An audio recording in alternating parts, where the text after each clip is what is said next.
नमस्कार दोस्तों, स्वागत है आप सभी का एक स्पेशल वीडियो में जिसमें हम बात करेंगे एक ऐसे महान व्यक्ति के बारे में जिन्होंने ना सिर्फ भारत का नाम रोशन किया बल्कि भारत को सशक्त देश बनाने में अहम भूमिका निभाई। हम बात कर रहे हैं श्री रतन टाटा जी के बारे में। आज हम उनकी लाइफ अचीवमेंट्स, अवार्ड्स और उनके विज़न को याद करेंगे जो हमेशा हमारे दिलों में ज़िंदा रहेंगे। ये वीडियो हमारी तरफ से उनको एक छोटी सी ट्रिब्यूट है। श्री रतन टाटा जी ने अपने जीवन में कई माइलस्टोन अचीव किए जो उनकी लीडरशिप और उनके विज़न को दिखाता है। आइए जानते हैं उनके कुछ महत्वपूर्ण अचीवमेंट्स के बारे में। रतन टाटा जी ने 1991 में टाटा ग्रुप के चेयरमैन का पद संभाला। ये वो दौर था जब टाटा ग्रुप को नए आइडियाज़ और एक विजनरी लीडर की ज़रूरत थी।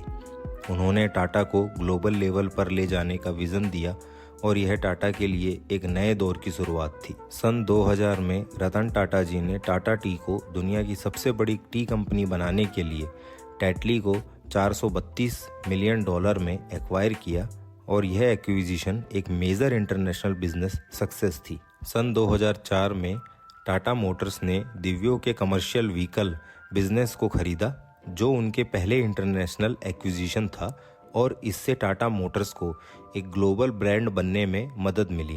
बात करते हैं सन 2007 की, जब टाटा ने ब्रिटिश कंपनी कोरस को $13 बिलियन में एक्वायर किया, जिसकी वजह से टाटा स्टील दुनिया के सबसे बड़े स्टील मैन्युफैक्चरर्स में शामिल हुआ। एक और आइकॉनिक मोमेंट सन 2008 में आया जब टाटा मोटर्स ने जैगवार लैंड रोवर को $2.3 बिलियन में खरीदा। इस एक्विजिशन ने टाटा मोटर को लग्जरी कार मार्केट में एंट्री दिलाई और ग्लोबल मार्केट में उनका स्टेटस और मजबूत किया। रतन टाटा जी का एक सपना था कि एक ऐसी कार बनाना जिसे आम आदमी खरीद सके।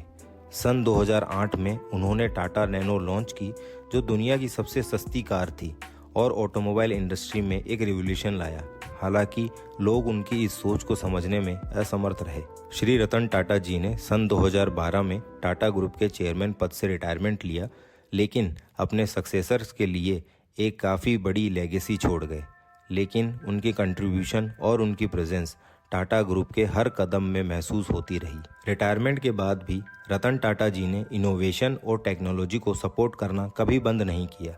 सन 2014 के बाद उन्होंने पेटीएम, ओला, स्नैपडील और अर्बन क्लैब जैसी काफ़ी सारे स्टार्टअप्स में इन्वेस्ट किया जो इंडिया के स्टार्टअप इकोसिस्टम को प्रमोट करने का एक बड़ा कदम था। चलिए अब जान लेते हैं कुछ ऐसे अवार्ड्स के बारे में जिसके द्वारा श्री रतन टाटा जी को सम्मानित किया गया। सन 2000 में भारत सरकार ने रतन टाटा जी को पद्म भूषण से सम्मानित किया जो उनके बिजनेस और सोशल कंट्रीब्यूशन के लिए था। सन 2008 में रतन टाटा जी को ब्रिटिश गवर्नमेंट ने knight commander of the order के सम्मान से सम्मानित किया for his significant contribution in strengthening the India UK economic relations specially after the Tata acquisition of Corus and Land Rover Jaguar. Bharat का दूसरा सबसे बड़ा सिविल अवार्ड पद्म विभूषण 2008 में रतन टाटा जी को दिया गया for his exceptional contribution in trade and industry. सन 2021 में रतन टाटा जी को global visionary of sustainable business and peace award से भी सम्मानित किया गया जो उनके एफर्ट को global peace and sustainable business के लिए रिकॉग्नाइज कराता है। रतन टाटा जी का विजन सिर्फ एक सक्सेसफुल बिजनेसमैन बनने का नहीं था बल्कि एक ऐसा लीडर बनने का था जो देश के विकास के लिए काम करे। उन्होंने हमेशा टेक्नोलॉजी, इनोवेशन और सस्टेनेबल ग्रोथ को बढ़ावा दिया। उनकी सोच हमेशा पीपल फर्स्ट थी। ये उनका विजन ही था जिससे टाटा ग्रुप ने कॉर्पोरेट सोसाइटी रिस्पॉन्सिबिलिटी CSR को एक नए लेवल तक ले गए। रतन टाटा जी की लेगेसी सिर्फ उनके बिजनेस डिसीजन तक सीमित नहीं थी। उन्होंने एक ऐसा सफ़र किया जिसमें उन्होंने नए स्टैंडर्ड सेट किए। उन्होंने प्रूफ किया कि सक्सेस का मतलब सिर्फ प्रॉफिट नहीं है बल्कि लोगों की ज़िंदगी को बेहतर बनाना भी है। उन्होंने अपने जीवन का एक बड़ा हिस्सा दान और फिलैंथ्रोपी को दिया। रतन टाटा जी ने हेल्थ, एजुकेशन और रूरल डेवलपमेंट के लिए $मिलियन डोनेट किए। JRD टाटा ट्रस्ट और टाटा एजुकेशन ट्रस्ट के जरिए उन्होंने हमेशा ज़रूरतमंद लोगों तक मदद पहुंचाने की कोशिश करी। टाटा ग्रुप के प्रॉफिट का 66% शेयर चैरिटी में जाता है, चाहे वो हेल्थ केयर में हो, कैंसर रिसर्च हो या फिर एजुकेशन में।